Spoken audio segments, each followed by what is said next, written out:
আজ আমি আপনাদের সঙ্গে এমন একটি বিষয় নিয়ে কথা বলতে চাই, যেটা আমাদের জীবনে প্রায়শই ঘটে থাকে। সেটা হচ্ছে আমরা জন্মদিনের সময় মেলা খাবার অপচয় করি। কিন্তু একবার ভেবে দেখুন তো, কত মানুষ আছে এই পৃথিবীতে যারা না খেতে পেয়ে মারা যায়। এমন কত বাচ্চা আছে, বয়স্ক লোক আছে যারা না খেতে পেয়ে উপবাসে থাকছে।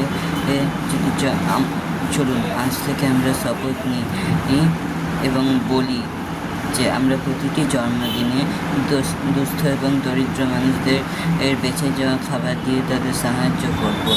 যদি তাও না পারি, তবে কোনো অনাথ আশ্রমে দান করুন, যেখানে বাচ্চারা অনেকে খেতে পায় না ভালো ভালো খাবার। তারা একটু ভালো খাবারের জন্য বসে থাকে, বা কোনো বস্তি অঞ্চলে বিলিয়ে দিন।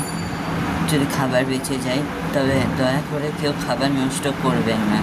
এটা থেকে আপনাদের সকলকে অনুরোধ যে আপনারা মানুষকে খাবার দিন, দুস্থ মানুষদের, এবং কেউ খাবার অপচয় করবেন না যদি বেঁচে যায় কোনো খাবার। তো